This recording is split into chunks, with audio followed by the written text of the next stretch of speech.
आमर संस्कृति आमर संस्कार सर्वदा रहु आम सहित। भारतर महान ग्रंथ आउ काव्यगुड़िकर संपूर्ण संकलन सब्सक्राइब करंतु तिलक। आचार्य ऋण भार मुक्त करने निमंते मु तुमको गुरु दक्षिण रूप एक वचन मागुची। आज्ञा करंतु गुरुदेव। मते वचन दियो जो विद्या मु तुमको शिक्षा देइची ताकू जनकल्याण निमित्त सदुपयोग करिवो। आउ जो शक्ति मान मु तुमको प्रदान करिची तार उपयोग काहाकू पीड़ा देवा निमंते दुख देवा निमंते किंबा काहा प्रति अन्याय करने निमंते प्रयोग करिवनी। ना माता, एमिति कौन सी इच्छा नहीं जहाँ को मु पूर्ण करि परिबिनी। मु वचन देउछि जे जदि मते निजर प्राण बलि दबाको पड़े तथापि भी मु आपनक इच्छा पूर्ण करिबि। ताहले सुन, आमर एकमात्र पुत्र थिला पुनर्दत्त जी कि यौवन प्राण त्याग कला।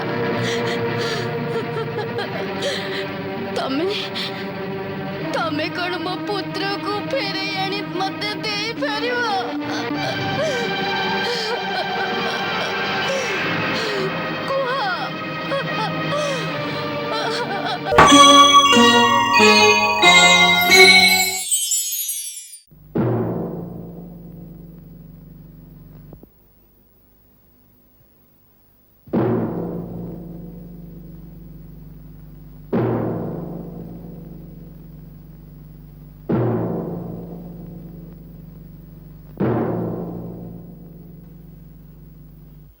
बहुत गभीर चिंतार पड़ जाइछन्ति बोधे। कथा कौन कौन भाबुछन्ति आपण? कृष्ण विषय भावुची। कृष्ण विषय रे? कृष्ण विषय रे कौन भाबुछन्ति आपण? कहीं के जानी एमिति प्रतीयमान होउची जे आज रे यात्रा रे मु तांकर अन्य कोनोसी रूप अवलोकन करूची। केउ रूप? जेमिति तार बाहुर वृद्धि घटी, चारोटी भुजा अष्टभुजा किछि बुझी होउनी।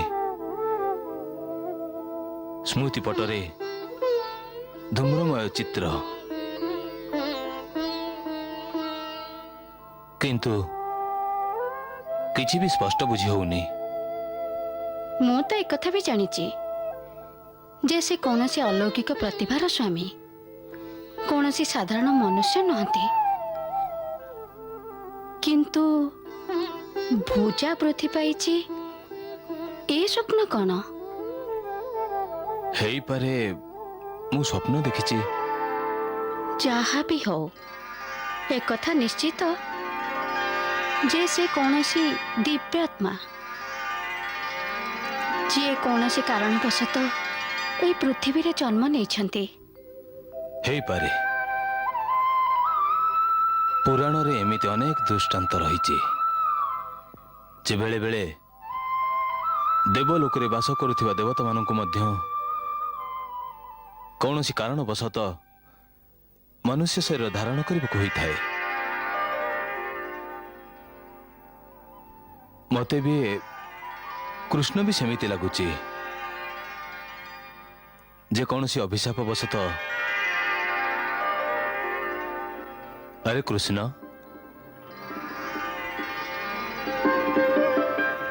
आस कृष्ण, आस बलराम।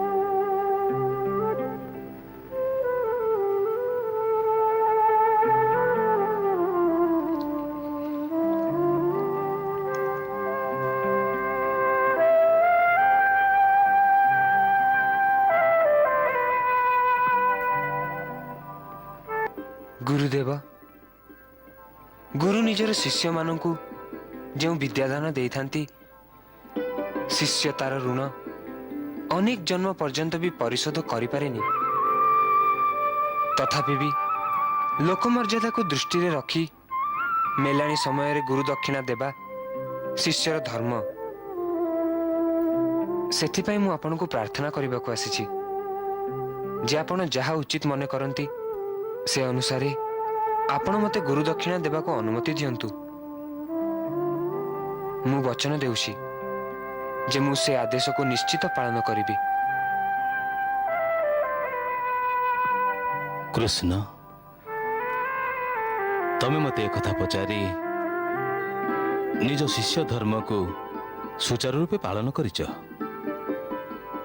କିନ୍ତୁ ମୋ ମତରେ କୌଣସି ଗୁରୁ ଯଦି ଦକ୍ଷିଣାର ଲାଳସାରେ ବିଦ୍ୟା ପ୍ରଦାନ କରିଥାଏ, ତାହେଲେ ସେ ଗୁରୁ ହେବା ପାଇଁ ଯୋଗ୍ୟ ନୁହେଁ। ସେ ଜଣେ ନିମ୍ନ ଧରଣର ବ୍ୟବସାୟୀ।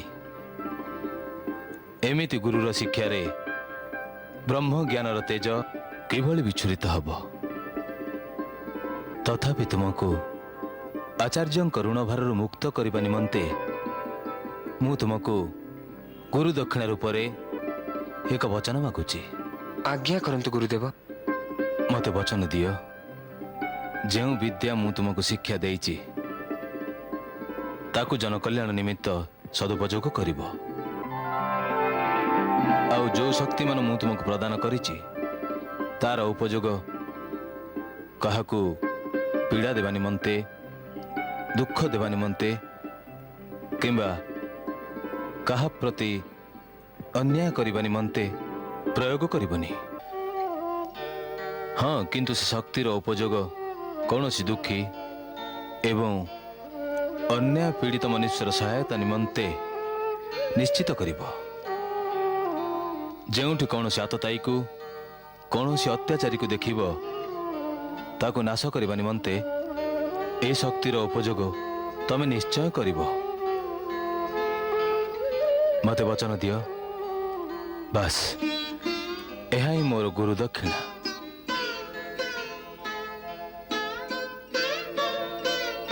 ଗୁରୁଦେବ, ମୁଁ ବଚନ ଦେଉଛି ଯେ ଆମେ ଜୀବନ ସାରା ଆପଣଙ୍କର ଆଜ୍ଞା ପାଳନ କରିବୁ।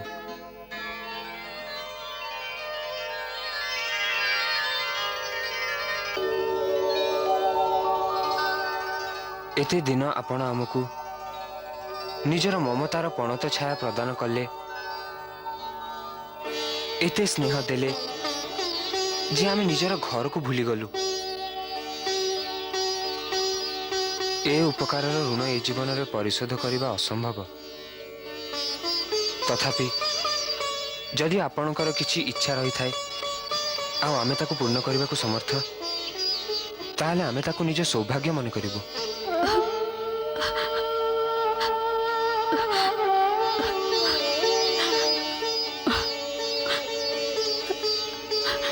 ମୋ ଇଚ୍ଛା ତୁମେ ପୂର୍ଣ୍ଣ କରିପାରିବନି, ସେଥିପାଇଁ ମତେ ପଚାରନି। ନା ମାତା, ଏମିତି କୌଣସି ଇଚ୍ଛା ନାହିଁ ଯାହାକୁ ମୁଁ ପୂର୍ଣ୍ଣ କରିପାରିବିନି। ମୁଁ ବଚନ ଦେଉଛି ଯେ ଯଦି ମତେ ନିଜର ପ୍ରାଣ ବଳି ଦେବାକୁ ପଡ଼େ, ତଥାପି ବି ମୁଁ ଆପଣଙ୍କ ଇଚ୍ଛା ପୂର୍ଣ୍ଣ କରିବି। ତେଣୁ କୁହନ୍ତୁ, କଣ ଇଚ୍ଛା ଆପଣଙ୍କର?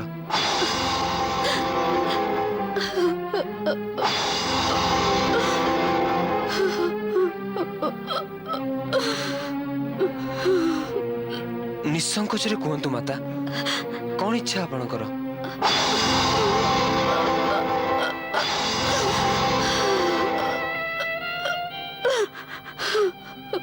କୁହନ୍ତୁ ମାତା, କୁହନ୍ତୁ। ଗୁରୁମାତା କୁହନ୍ତୁ, କୁହନ୍ତୁ ଗୁରୁମାତା, କୁହନ୍ତୁ ମାତା, କୁହନ୍ତୁ ନା। କାହିଁ ପଚାରୁଛ ମତେ? ମୋ ଇଚ୍ଛା କେହି ପୂର୍ଣ୍ଣ କରିପାରିବେନି। ତେଣୁକରି ମତେ ପଚାରନି ମତେ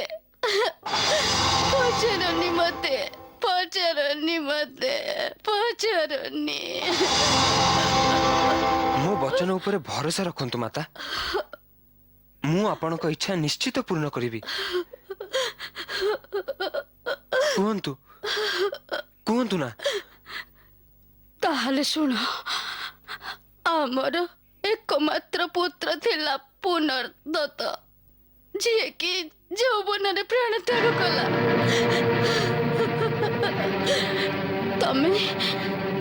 ତମେ କଣ ମୋ ପୁତ୍ରକୁ ଫେରେଇ ଆଣି ମତେ ଦେଇପାରିବ?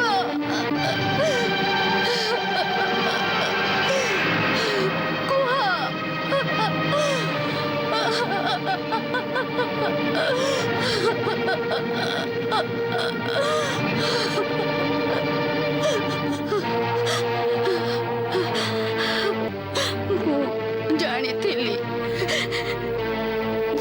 ଯେ ତମେ ମୋ ଇଚ୍ଛା ପୂର୍ଣ୍ଣ କରିପାରିବନି। ସେଥିପାଇଁ ମିଥ୍ୟା ପ୍ରତିଜ୍ଞା କାହିଁକି କରୁଛ?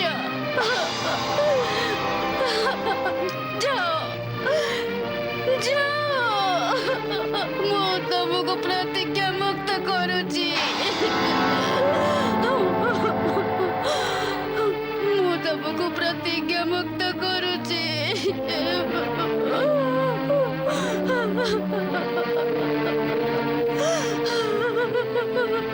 ତାଙ୍କର ମୃତ୍ୟୁ କେମିତି ହୋଇଥିଲା?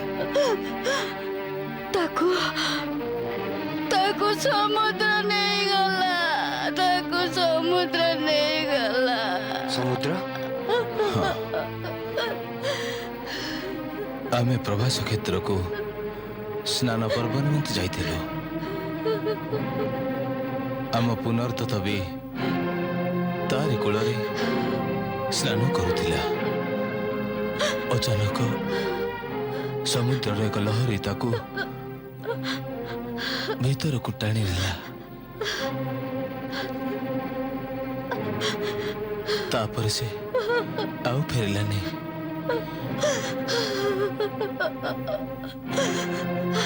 ବାସ୍ ସେଇ ଦିନଠୁ ଆମେ ଦୁହେଁ ପୁତ୍ରର ବିୟୋଗ ଜ୍ୱାଳାରେ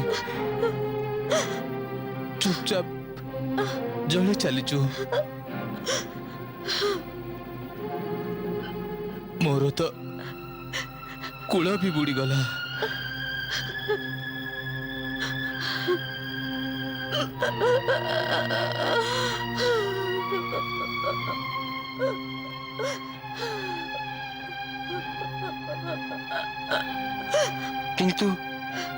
କିନ୍ତୁ ଏକଥା ଆପଣ କେମିତି ଦୃଢ଼ ଭାବେ କହୁଛନ୍ତି ଯେ ପୁନର୍ଦତ୍ତଙ୍କର ମୃତ୍ୟୁ ଘଟିଛି? ଯାହାକୁ ସମୁଦ୍ର ନେଇଗଲା ସେ କଣ ଆଉ ଜୀବିତ ରହିଥିବ? ହେଇପାରେ। ବେଳେ ବେଳେ ଏମିତି ବି ହୁଏ ଯେ ସମୁଦ୍ରରେ ବୁଡ଼ି ବି ମନୁଷ୍ୟ ମରେ ନାହିଁ।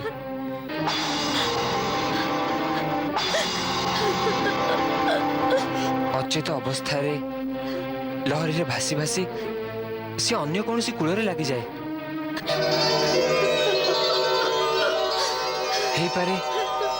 ହେଇପାରେ ଏମିତି ଭାସି ଭାସି ଆପଣଙ୍କ ପୁତ୍ର ବି ଅନ୍ୟ କୌଣସି ଦେଶରେ ପହଞ୍ଚି ଯାଇଥିବେ। ଅନେକ ବର୍ଷ ଧରି ମୁଁ ଏଇ ସାନ୍ତ୍ୱନାରେ ଥିଲି, କାହିଁକି ନା ମୁଁ ଜଣେ ମା। ନିଜ ପୁତ୍ରର ମୃତ୍ୟୁକୁ ବିଶ୍ୱାସ କରିବା ବହୁତ କଷ୍ଟକର। କିନ୍ତୁ ଏବେ ମୁଁ ନିରାଶ ହେଇସାରିଛି। ଆପଣ ଏବେ ନିରାଶ ହୁଅନ୍ତୁ ନାହିଁ ମାତା। ମୋର ବିଶ୍ୱାସ ଅଛି ଯେ ଆପଣଙ୍କ ପୁତ୍ର ମିଳିଯିବେ। କଥା କହିବାରେ କଣ ଅଛି? ତମ ଭଳି ସାନ୍ତ୍ୱନା ଦେବା ଲୋକ ଏମିତି ପ୍ରକାର ଆଶା ଭରସା ଦେବା ଲୋକ ବହୁତ ଦେଖିଛି। କିନ୍ତୁ ଏପର୍ଯ୍ୟନ୍ତ ମତେ ଏମିତି ଜଣେ ମିଳିଲେନି ଯେ ମୋ ପୁତ୍ରକୁ ଆଣି ମତେ ଦେଇପାରିବ, ଯିଏ ମୋ ପୁତ୍ରକୁ ଆଣି ମତେ ଦେଇପାରିବ।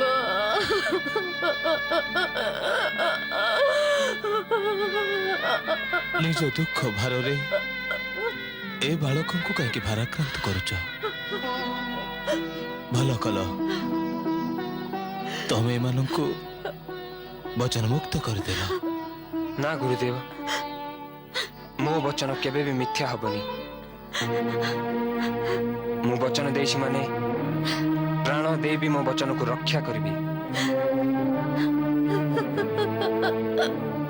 ତେଣୁ ଆଜି ମୁଁ ପ୍ରତିଜ୍ଞା କରୁଛି ଯେ ଆପଣଙ୍କ ପୁତ୍ର 3 ଲୋକରେ ଯେଉଁଠି ଥିଲେ ବି ମୁଁ ତାଙ୍କୁ ଖୋଜି ଆଣି ଆପଣଙ୍କ ନିକଟରେ ଉପସ୍ଥିତ କରାଇବି।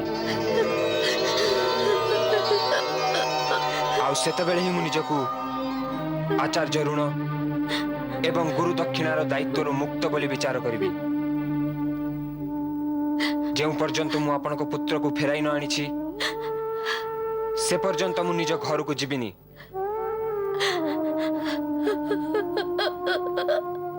ମତେ ଆଶୀର୍ବାଦ ଦିଅନ୍ତୁ ଯେ ମୋର ଏ ପଣ ପୂର୍ଣ୍ଣ ହେଉ।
ଜଗତପତି, ହେ ତ୍ରିଲୋକନାଥ, ମୋ ତଟରେ ସ୍ୱୟଂ ପଦାର୍ପଣ କରି ଆପଣ ମୋତେ ଦର୍ଶନ ଦେବାର କୃପା କରିଛନ୍ତି, ସେଥିପାଇଁ ଅଶେଷ ଧନ୍ୟବାଦ।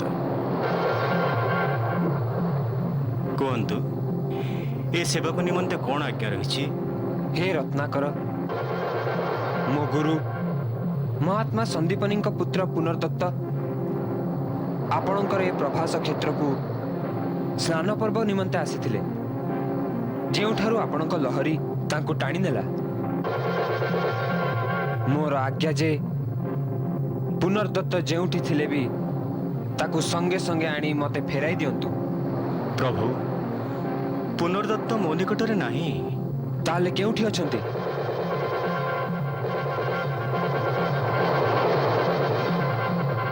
ଭଗବାନ, ମୋ ଗର୍ଭରେ ପାଞ୍ଚଜନ୍ୟ ନାମକ ଏକ ମହାନ ରାକ୍ଷସ ରହୁଛି।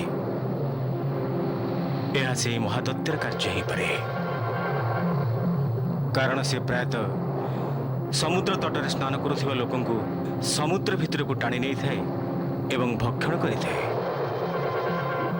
ପୁନର୍ଦତ୍ତକୁ ସେହି ଭକ୍ଷଣ କରିଥାଇପାରେ।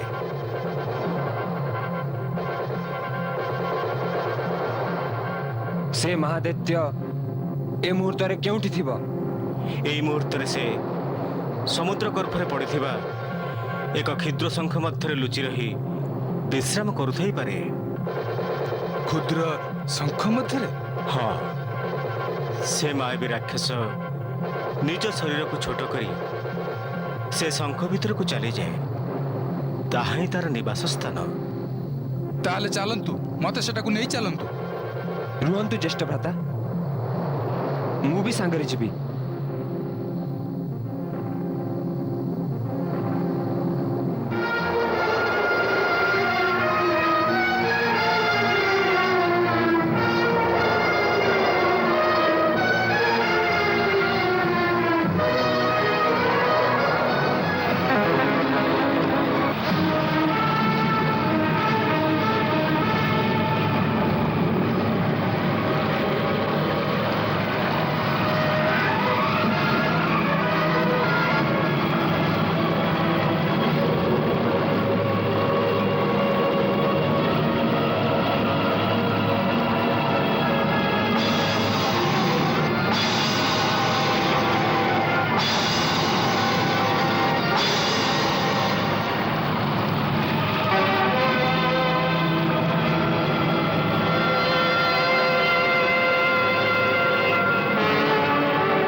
ଜାଗ୍ରତ ହୁଅ ଦୈତ୍ୟରାଜ, ବାହାରକୁ ଆସ ଏବଂ ଦେଖ, ତୁମର କାଳ ତୁମ ସମ୍ମୁଖରେ ଉପସ୍ଥିତ।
ପସନ୍ଦର ଖାଦ୍ୟ ମତେ ଖାଇବାକୁ ମିଳିବ।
ଛୁଆ ପେଟରେ ପୁନର୍ଦତ୍ତର ହାଡ଼ ବି ନାହିଁ। ୟାକୁ ହତ୍ୟା କରିବା ବୃଥା ହେଲା। ବୃଥା ନୁହେଁ, ପ୍ରକୃତରେ ୟାର ଉଦ୍ଧାର ହେବାର ସମୟ ଆଗତ ହୋଇଥିଲା। ତାହେଲେ କ'ଣ କରିବା? କିଛି ନାହିଁ, ଏବେ ଯମରାଜଙ୍କ ରାଜଧାନୀକୁ ଆମକୁ ଯିବାକୁ ହବ। ସେଠାରେ ପୁନର୍ଦତ୍ତଙ୍କୁ ଖୋଜିବା। ହଁ, ଚାଲ।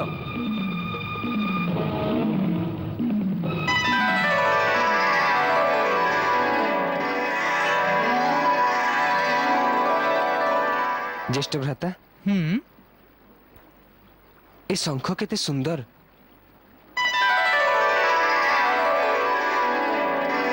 ଦେଖିବା ଏହାର ଧ୍ୱନି କେମିତି ଶୁଭୁଛି। ହଁ,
ଆଜିଠାରୁ ଇଏ ମୋର ଶଙ୍ଖ। ପ୍ରତ୍ୟେକ ଯୁଦ୍ଧରେ ଏହାକୁ ବଜେଇ ମୁଁ ଯୁଦ୍ଧ ଘୋଷଣା କରିବି।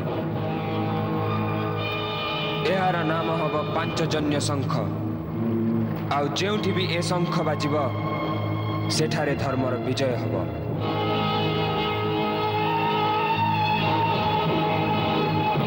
ଚାଲ ଯମରାଜଙ୍କ ନିକଟକୁ ଯିବା।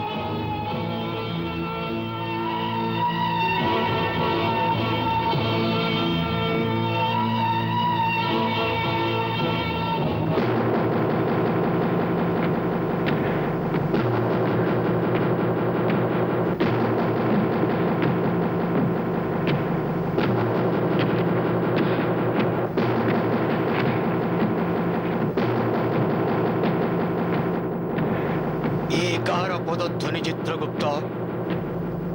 ଏମିତି କିଏ ଯାହାର ଅଗ୍ରସର ହେଉଥିବାର ପଦଧ୍ୱନିରେ ଯମପୁରୀର ମାଟି ବି ପ୍ରକମ୍ପିତ ହୋଇ ଉଠୁଛି? ଇଏ କିଏ ଆସୁଛି? ହେ ମହାରାଜ, ଏ ମୁହୂର୍ତ୍ତରେ କୌଣସି ପ୍ରାଣୀର ଆଗମନର ସୂଚନା ମୋ ପଞ୍ଜିକାରେ ପଞ୍ଜୀକୃତ ହେଇନି। ସେଥିପାଇଁ ପ୍ରଭୁ, ଯିଏ ଆସୁଛି ସିଏ ମର୍ତ୍ୟ ଲୋକର ହୋଇନପାରେ। ସେ ଅନ୍ୟ କି? ଅନ୍ୟ କେହି? ଅସୁର ନା ଦେବତା? ମୁଁ ଜାଣିନି ଭଗବାନ।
ଏଠି ଆଣିଛି ସେ କାହିଁ?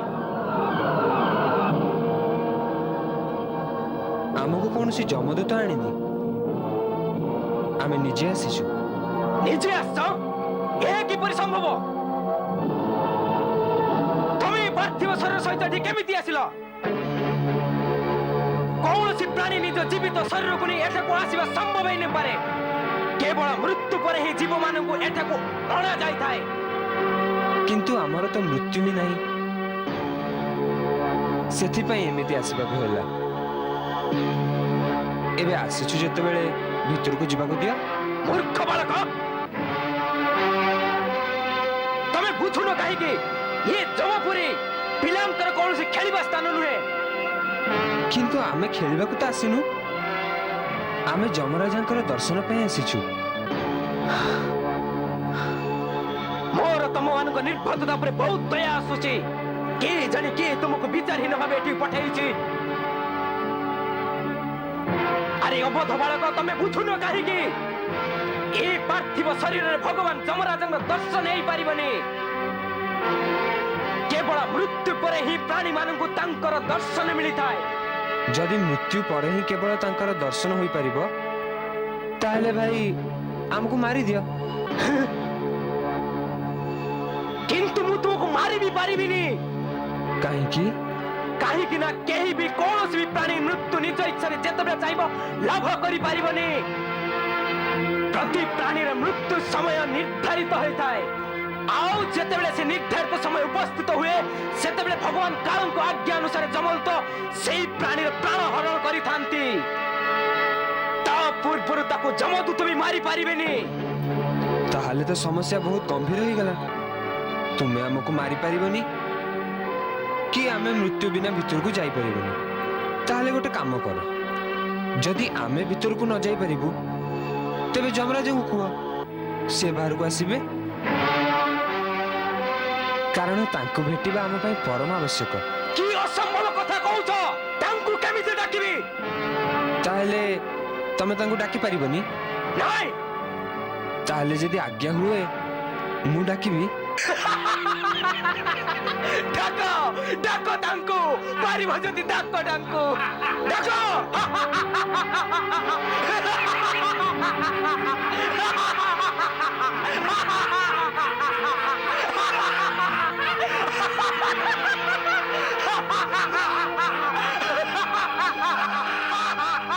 ହଉ,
ଇଏ କିଏ?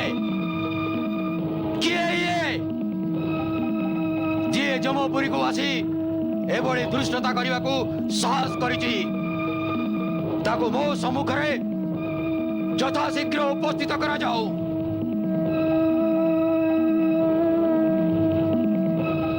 କ୍ଷମା କରନ୍ତୁ ପ୍ରଭୁ। ତରୁଣ ଅବସ୍ଥାରେ ଉପନୀତ ଦୁଇ ଉଦଣ୍ଡ ବାଳକ କେମିତି କେଜାଣି ନିଜର ପାର୍ଥିବ ଶରୀର ଧାରଣ କରି ଯମପୁରର ମୁଖ୍ୟ ଦ୍ୱାର ଉପସ୍ଥିତ ହେଇଛନ୍ତି। ସେମାନେ ଜିଦି କରୁଛନ୍ତି ଯେ ଆପଣ ସ୍ୱୟଂ ଯାଇ ସେମାନଙ୍କୁ ଦର୍ଶନ ଦିଅନ୍ତୁ। ମନା କରିବା ପରେ ସେମାନେ ଏମିତି ଏକ ମାୟାବୀ ଶଙ୍ଖକୁ ଫୁଙ୍କିବା ଆରମ୍ଭ କରିଛନ୍ତି ପ୍ରଭୁ, ଯେଉଁଥିରେ ଯମପୁରରେ ମୁଖ୍ୟ ଦ୍ୱାରର ଆରମ୍ଭ କରି ମହଲ ପର୍ଯ୍ୟନ୍ତ ସମସ୍ତ ଘର କମ୍ପିବା ଆରମ୍ଭ କରିଛି ପ୍ରଭୁ, କମ୍ପିବା ଆରମ୍ଭ କରିଛି। ଏହାର ଅର୍ଥ ହେଉଛି ସେ ଦୁହେଁ କୌଣସି ମାୟାବୀ ରାକ୍ଷସ, ଯିଏକି ମୋର ଶାନ୍ତ ରାଜଧାନୀ ଉପରେ ଆକ୍ରମଣ କରିବାକୁ ସାହସ କରିଛନ୍ତି ସେମାନଙ୍କର ଧୃଷ୍ଟତାର ଉତ୍ତର ମୋର ଯମଦଣ୍ଡ ସେମାନଙ୍କୁ ଦବ।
ଶକ୍ତି ଅଛି ସେମାନଙ୍କୁ ତ ନିଜେ ଯାଇ ଦେଖିବାକୁ ହବ।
ତ୍ରିଲୋକପତି ହେ ଜଗତ ପିତା ନିଜ ଦାସର ତ୍ରୁଟି ମାର୍ଜନା କରି ଏ ଅକିଚ୍ଛନର ପ୍ରଣାମ ସ୍ୱୀକାର କରନ୍ତୁ।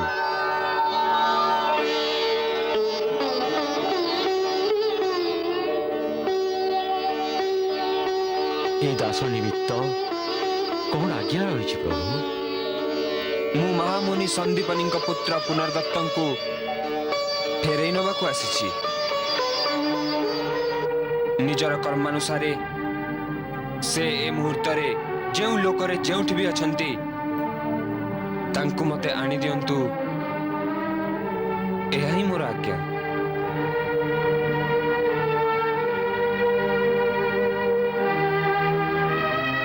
ହେ ସର୍ବଶକ୍ତିମାନ, ସମସ୍ତ ପ୍ରାଣୀ ମୋ ନିକଟକୁ ଜୀବାତ୍ମା ରୂପରେ ଆସିଥାନ୍ତି। ମୁଁ ସେମାନଙ୍କୁ ସେହି ରୂପରେ ଫେରାଇ ଦେଇପାରିବି, କିନ୍ତୁ ସେମାନଙ୍କୁ ପାର୍ଥିବ ଶରୀର ପ୍ରଦାନ କରିବାର ଶକ୍ତି ମୋ ନିକଟରେ ନାହିଁ ପ୍ରଭୁ। ସେ ଚିନ୍ତା ଆପଣ କରନ୍ତୁନି, ଆପଣ ମୋତେ ସେ ଜୀବାତ୍ମା ହିଁ ଫେରାଇ ଦିଅନ୍ତୁ।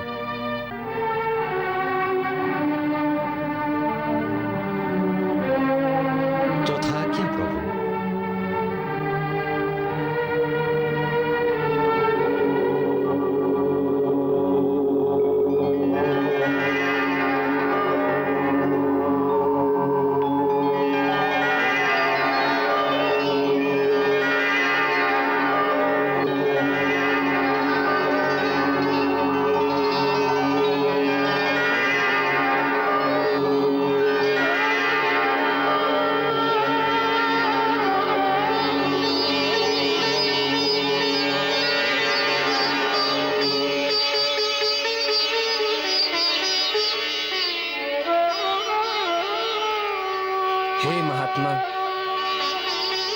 ମୁଁ ଆପଣଙ୍କ କର୍ମନିଷ୍ଠାରେ ଅତ୍ୟନ୍ତ ପ୍ରସନ୍ନ।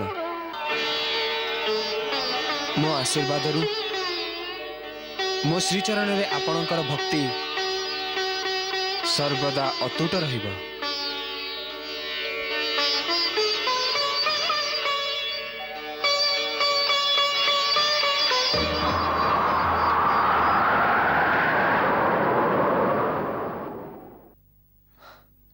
ଗୁରୁମାତା, ଗୁରୁମାତା, ଗୁରୁମାତା, କଣ ହେଲା ସୁଦାମା? ଗୁରୁମାତା, କୃଷ୍ଣ ଆସିଲେଣି। ହଁ ଗୁରୁମାତା, ଓ ତାଙ୍କ ସହିତ ଆପଣ ପୁତ୍ର ପୁନର୍ଦତ୍ତ ବି ଆସିଛନ୍ତି। କଣ ମୋ ପୁନର୍ଦତ୍ତ ବି ଆସିଛି?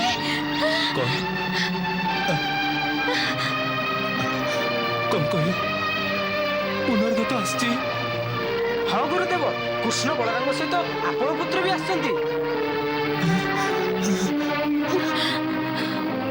ଏଇ ଦେଖନ୍ତୁ।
ସ୍ନାନ କରୁ କରୁ ମୋ ପାଦ ଖସିଗଲା ଆଉ ମୁଁ ସମୁଦ୍ରର ଲହରୀରେ ଭାସିଗଲି। ତାପରେ କଣ ହେଲା? ତୁ କେମିତି ବଞ୍ଚିଲୁ? ମୋର କିଛି ମନେ ନାହିଁ, ପ୍ରାୟତଃ ମୁଁ ଅଚେତ ହୋଇଯାଇଥିଲି। ତାପରେ ଆଉ ମୁଁ ଲହରୀରେ ଭାସି ଭାସି ଯାଇ କୋଉଠି ପହଞ୍ଚିଲି ମୋର କିଛି ମନେ ନାହିଁ। କେବଳ ଏତିକି ମନେ ଅଛି, ବେଳେ ବେଳେ ଅନ୍ଧାର ଆଉ ବେଳେ ବେଳେ ଆଲୋକ ଦୃଶ୍ୟ ହେଉଥିଲା। ଅଚେତ ଅବସ୍ଥାରେ ମୁଁ କିଛି ବୁଝିପାରୁନଥିଲି। ଚେତା ଫେରିଲା ବେଳକୁ ଏ ଦୁଇଙ୍କୁ ଦେଖିଲି। ସେମାନେ ମତେ କିଛି ଔଷଧ ଦେଉଥିଲେ। ସେମାନେ କହିଲେ, ତୁମ ପିତାମାତା ତୁମକୁ ଖୋଜିବା ପାଇଁ ଆମକୁ ପଠେଇଛନ୍ତି।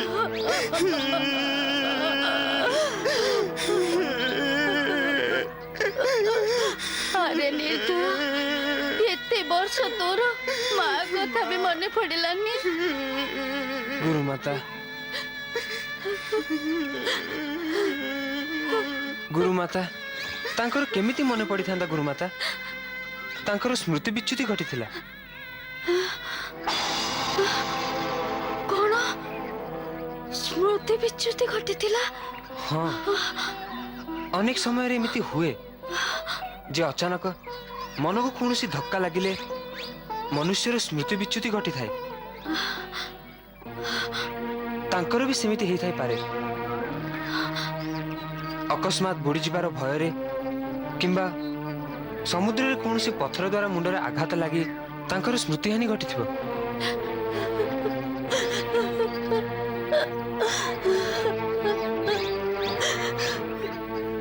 କିନ୍ତୁ ତମମାନଙ୍କୁ ଇଏ କେମିତି ମିଳିଲା? ମୁଁ କହିଥିଲି ନା ଯେ ଇଏ ବୁଡ଼ି ନଥିବେ, କୌଣସି କୂଳରେ ଯାଇ ଲାଗିଥିବେ। ସେହି ବିଶ୍ୱାସ ନେଇ ଆମେ ଦୁହେଁ ସମୁଦ୍ର କୂଳରେ ଥିବା ଅନେକ ନଗରୀ ମାନଙ୍କରେ ବୁଲି ବୁଲି ତାଙ୍କୁ ଖୋଜିଲୁ। ଗୋଟାଏ ନଗରୀରେ ତାଙ୍କୁ ପାଇଲୁ।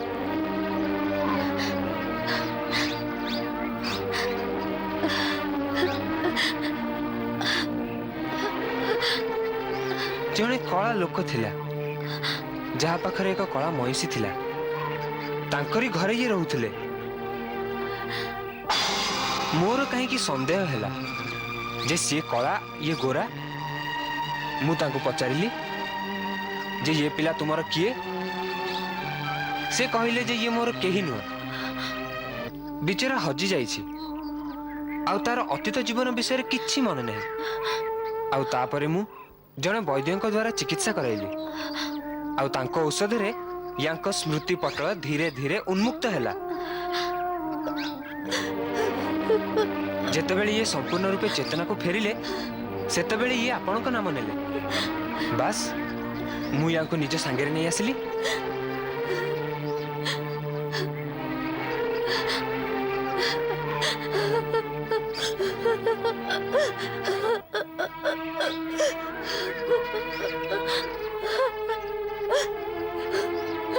କୃଷ୍ଣ ବତ୍ସ,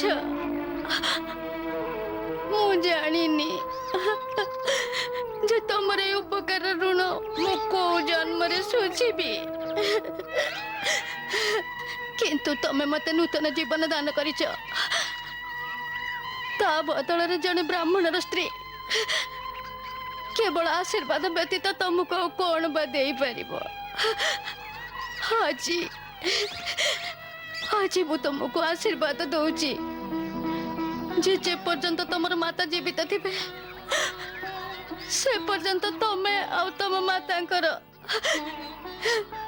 ଏମିତି ବିଚ୍ଛେଦ କେବେ ବି ନ ହଉ,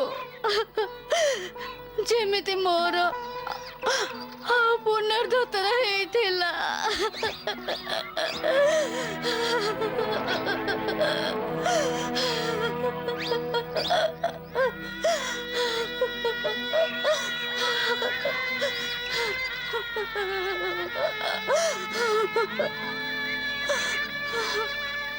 ଗୁରୁମାତା, ଦେବାର ଥିଲେ ଅନ୍ୟ କୌଣସି ଆଶୀର୍ବାଦ ଦିଅନ୍ତୁ। ଏ ଆଶୀର୍ବାଦ ମୋର ପ୍ରାପ୍ୟ ନୁହେଁ ଗୁରୁମାତା। କାହିଁକି? ତୁମ ମାତା କଣ ଜୀବିତ ନାହାନ୍ତି? ଅଛନ୍ତି, ଜଣେ ନୁହଁ, ଦୁଇ ଜଣ ମାତା ଅଛନ୍ତି। କଣ? ଦୁଇ ଜଣ ମାତା? ହଁ ଗୁରୁମାତା, ଜଣେ ମତେ ଜନ୍ମ ଦେଇଛନ୍ତି, ଅନ୍ୟ ଜଣକ ମତେ ଏପର୍ଯ୍ୟନ୍ତ ପାଳିଛନ୍ତି। ମୋ ପାଇଁ ତ ଦୁହେଁ ମୋର ମାତା।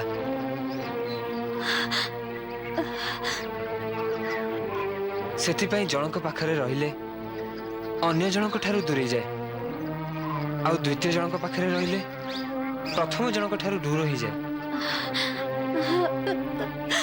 ସେଥିପାଇଁ ମୁଁ କହୁଛି ଯେ ଅନ୍ୟ କୌଣସି ଆଶୀର୍ବାଦ ଦିଅନ୍ତୁ ଗୁରୁମାତା। ହଉ, ତାହେଲେ ଶୁଣ, ଯଦି ମୁଁ ଜୀବନ ସାରା ଏକାଗ୍ର ଚିତ୍ତରେ ମୋ ପତିଙ୍କର ସେବା କରିଥିବି, ତାହେଲେ ଆଜି आज मु मो पति भक्तिर समस्त फल तुमको प्रदान करुछि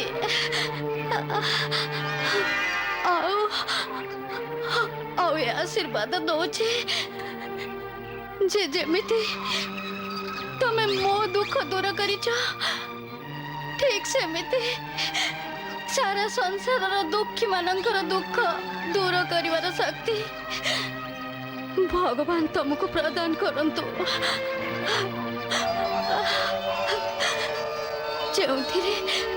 ଯେଉଁଥିରେ ଏ ସାରା ସଂସାର ତମକୁ ପୂଜା କରିବ ଆଉ ତମର ଜୟ ଘୋଷ କରିବ ତମର ଜୟ ଗାନ କରିବ ତମର ଜୟ ଗାନ କରିବ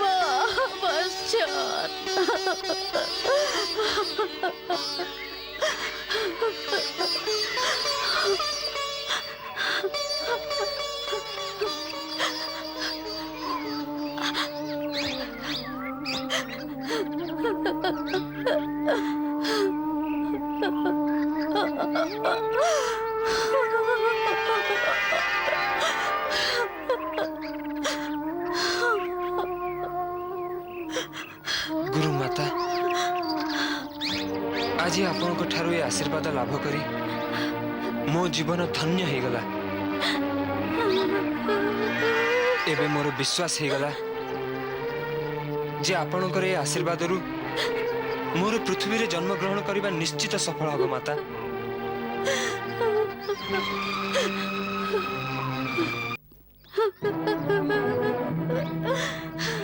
एमिति कहवा तुमर विनम्रता कृष्ण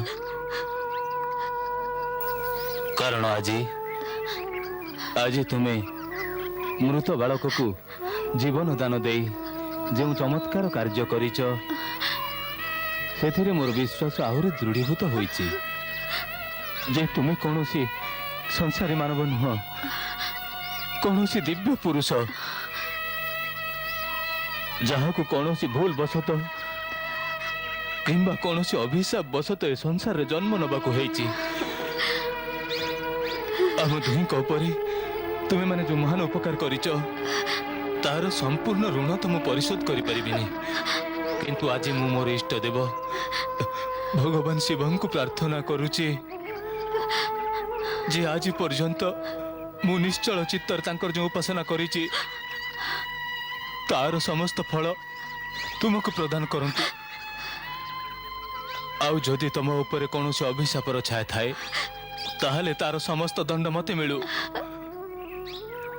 मु प्रसन्नतार सहित ताको ग्रहण करिबी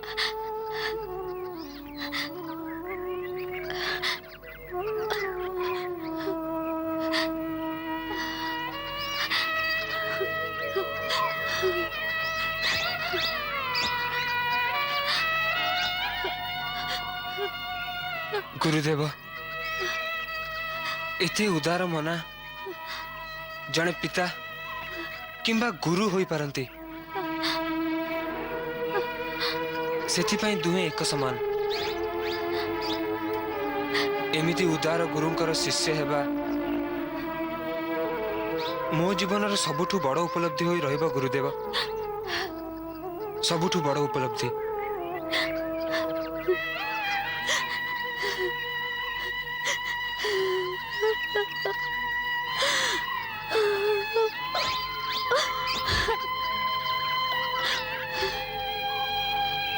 Oh